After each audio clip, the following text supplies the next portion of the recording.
आज की क्लास में हम स्टार्ट करने वाले हैं आधुनिक आवर्त नियम, जहां से आपकी आधुनिक आवर्त सारणी का एक आपको बहुत प्यारा यहां पे स्वरूप देखने को मिलता है।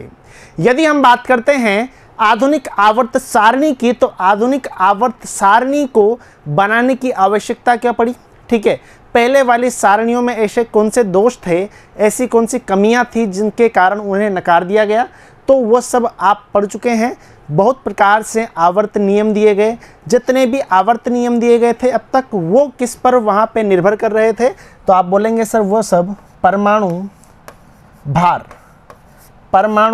भार पर निर्भर कर रहे थे, क्योंकि परमाणु क्रमांक के बारे में तो किसी ने चर्चा की नहीं थी। ठीक है, एक तरीके से पता ही नहीं था परमाणु क्रमांक के बारे में तो।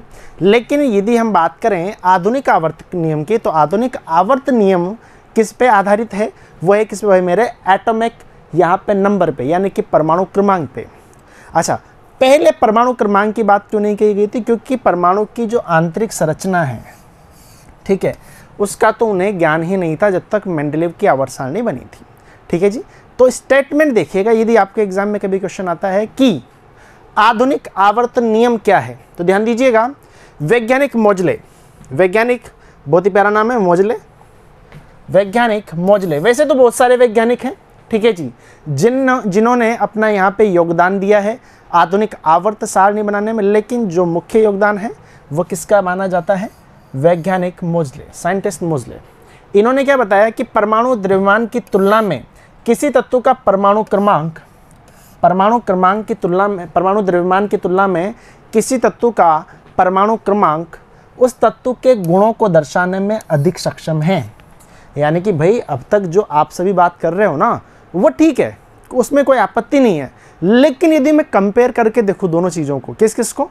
परमाणु भार को, यानी कि परमाणु द्रव्यमान को, और किसको? क्रमांक को। तो यदि क्रमांक के आधार पर देखा जाए तो ये उसकी तुलना में ज़्यादा सक्षम है। किसके बारे में?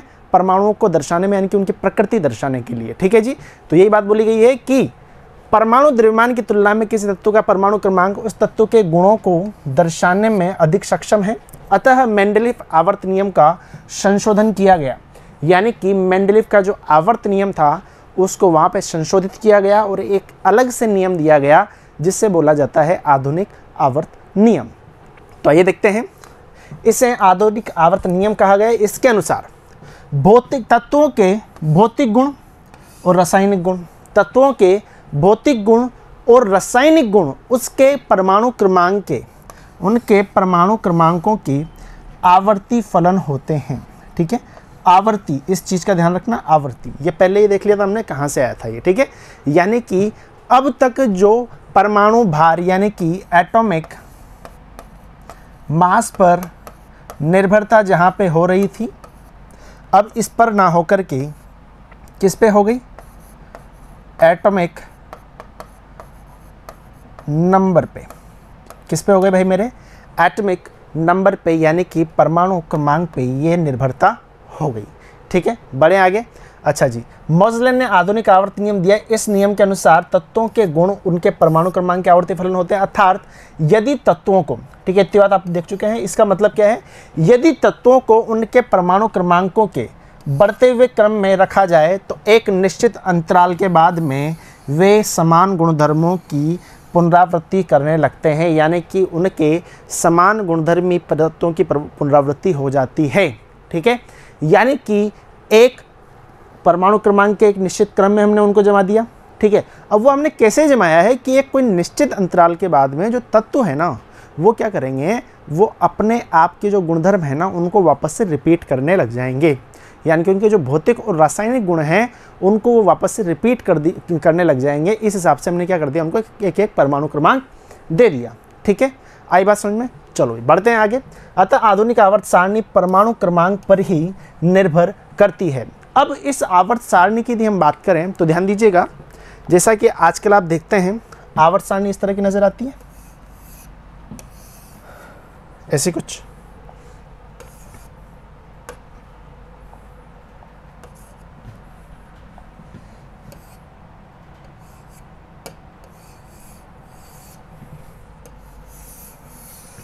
ऐसे नज़र आती है। ठीक है, नीचे यहाँ पे दो श्रेणियाँ और रहती है, लैंथेनाइट एंड एक्टिनाइट, ठीक है।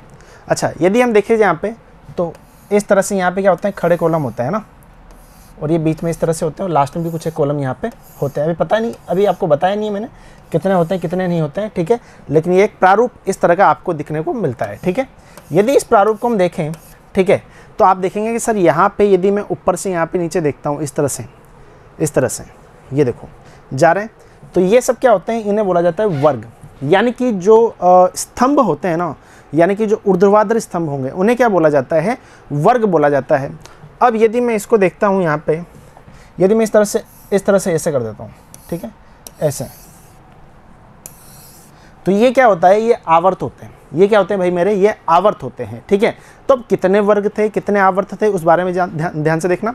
यदि हम बात करते हैं यहाँ पे आवर्त सारणी की, तो वर्गों की संख्या की यदि हम बात करें तो 1 से 18 तक वर्गों का नामांकन दिया गया, ठीक है। अच्छा जी, जिसमें क्षार धातुओं को, ध्यान दीजिएगा, क्षार धातुओं के वर्ग की संख्या 1। यानी कि एक बात मुझे यहाँ से पता चल गई कि सर यदि मैं बात करता हूँ, यहाँ पे इंपॉर्टेंट पॉइंट लिखना चाहूँ तो यहाँ से बात निकल के आती है कि वर्ग 1 में क्या रहता है, तो आप बोलेंगे सर क्षार धातु। क्या होता है भाई मेरे, क्षार धातु होती है। अच्छा, यदि मैं बात करना चाहूँ यहाँ पे किसकी, वर्ग 18 की, यदि मैं बात करना चाहूँ यहाँ पे किसकी, वर्ग 18 की, तो ध्यान दीजिएगा वर्ग 18 शून्य वर्ग, उत्कृष्ट गैसें, नोबल गैसें, उत्कृष्ट गैसेस यानी कि नोबल गैसेस यहाँ पे होती है, ठीक है। बढ़े आगे। अच्छा जी, यदि हम देखते हैं यहाँ पे यह सारणी 18 वर्गों और 7 आवर्तों में विभाजित है। यानी कि अब एक और बात हमें पता चली कि सर वर्गों की जो टोटल संख्या है, वर्गों की जो संख्या है वो कितनी है, ध्यान रखना 18। आवर्त कितने भाई मेरे, आवर्त हैं 7, ठीक है।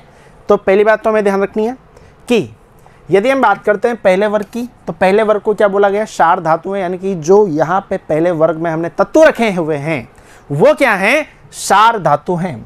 18 की हम बात करें तो उत्कृष्ट गैसें इन्हें बोला जाता है, 18 वर्ग में इसे रखा गया है। टोटल वर्गों की संख्या 18 है और यहाँ पे आवर्त कितने हैं भाई मेरे, 7 है। यानी कि ऊर्ध्वाधर स्तंभों की बात की जाए तो 18 यहाँ पे वर्ग बने हुए हैं। यदि हम बात करते हैं यहाँ पे क्षैतिजीय की, तो क्षैतिजीय कितने स्तंभ बने हुए हैं, तो उनकी संख्या कितनी है भाई मेरे, 7। कितनी है भाई मेरे, 7। अच्छा जी, आगे देखिएगा। यदि हम बात करते हैं यहाँ पे किसके सबसे पहले, आवर्त की, यदि हम बात करना चाहें यहाँ पे किसकी सबसे पहले, आवर्त की, तो आवर्त को ध्यान से देखिएगा। प्रथम, द्वितीय व तृतीय आवर्तों को क्या बोला जाता है, लघु, ठीक है।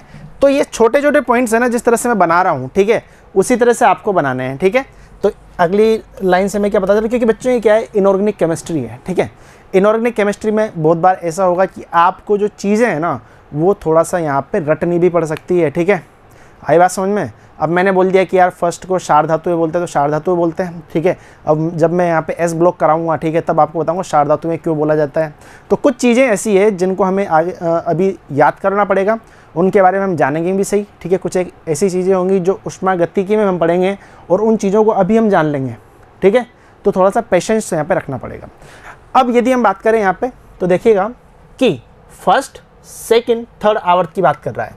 यानी कि आवर्त में बात करें तो फर्स्ट, सेकंड, थर्ड आवर्त की बात कर रहा है, तो इन्हें क्या बोला जाता है, लघु आवर्त कहा जाता है। क्या इतनी बात क्लियर है, पक्की बात है। चलो जी आगे देखते हैं।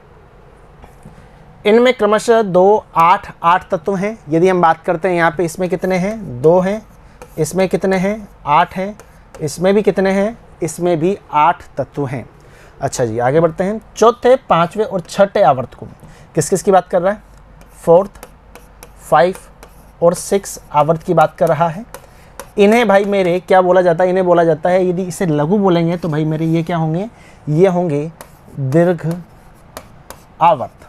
क्या होंगे, ये होंगे दीर्घ आवर्त। अब यहाँ पे यदि हमने संख्या बताई है तो गुरुजी इसमें भी तो संख्या होगी, ठीक है।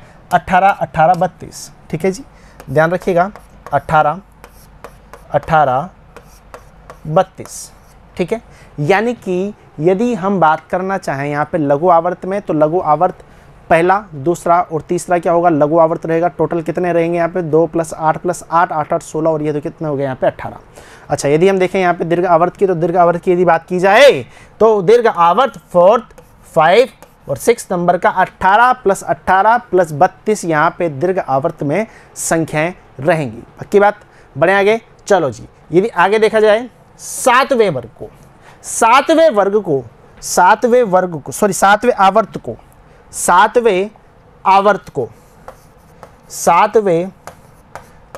को क्या बोला जाता है, अपूर्ण दीर्घ आवर्त। क्या बोला जाता है, अपूर्ण सही लिखा है, अपूर्ण दीर्घ आवर्त। सर तत्वों की संख्या बिल्कुल लिख लो, 29। यदि तत्वों की संख्या की बात की जाए तो 29 है, परमाणु क्रमांक 115 तक, ठीक है जी।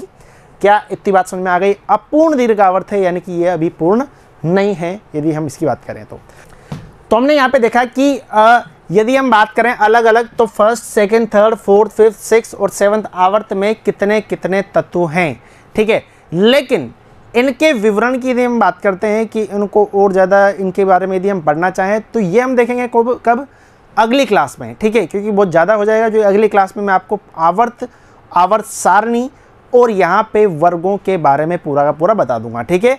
उसके पहले आप सिर्फ इन चीज़ों को याद रखो कि यदि हम बात करते हैं यहाँ पे आवर्त की, तो यहाँ पे किसको कौन सा आवर्त कहा जाता है, ठीक है। अपूर्ण आवर्त में कितने तत्व होते हैं। यदि हम बात करते हैं यहाँ पे किसकी, दीर्घ आवर्त में कितने तत्व होते हैं, लघु आवर्त में कितने तत्व होते हैं। इनकी पूरी की पूरी जो जानकारी है वो हम देखेंगे अगली क्लास में। तब तक जुड़े रहिए मिशन ज्ञान के साथ में। धन्यवाद।